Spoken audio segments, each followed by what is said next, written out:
Hello everyone, how you doing? How's it hanging? Fun fact, my dad always thinks that means how your balls are hanging, which I really don't think is what it means. I really hope it's not what it means. Anywho, I hope you're all well.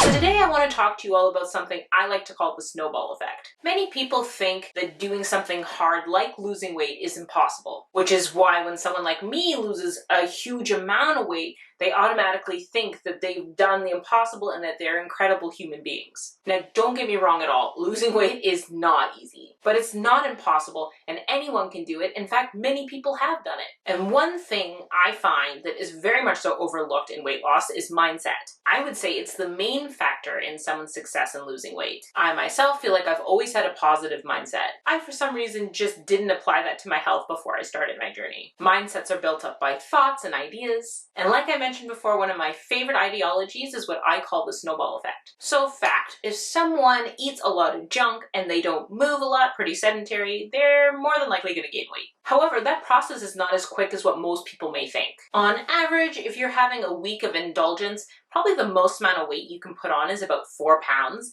And probably half of that would be water weight. But what happens if you flip that? If you go a week in a caloric deficit trying to eat really good food and you try and get as much movement in as you can, you could probably lose healthily around 2 pounds a week of actual fat. So as you can see, they're kind of the same thing, just one going one way and one going the other.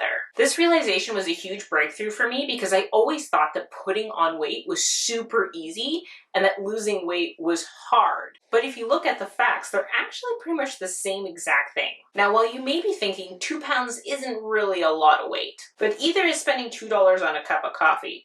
But if you buy a cup of coffee every day, that's $62 a month. Likewise, though it's not as high, but fat weighs more than money. Logic, if you lose 2 pounds a week, that's 8 pounds a month. So if you're hearing me say that and you don't think that 8 pounds is a lot of weight, go try and find a gallon of water, and that's about 8 pounds, just a little bit over 8 pounds. I'm telling you, then you tell me 2 pounds a week is not a lot. Long story short, what I'm trying to say is if you stay the course, and you stay on track and you lose that 2 pounds a week, that adds up and it snowballs. Before you know it, you go from 8 pounds a week to 16 pounds, 24 pounds. That's about as high as I can count, multiplying by 8. Just kidding, guys. I'm edumacated. The next one's 32, right? And so on and so forth. That, my friends, is the snowball effect. This can be applied to other things as well, guys, not just weight loss. Say you want to be able to do 10 unbroken push-ups, but at the current moment you can do 1. If every day you do that 1 push-up and you try for that second one, I can guarantee you're going to hit 2, then 3, then 4, then 5, and so on and so forth until you hit 10, and you can go past 10 if you want to. Then your goals change. Snowball effect. Everything takes time, but if you put in the work, you'd be surprised how quickly change happens, and therefore the snowball effect takes place. I can't tell you how quick this past month has gone by for me.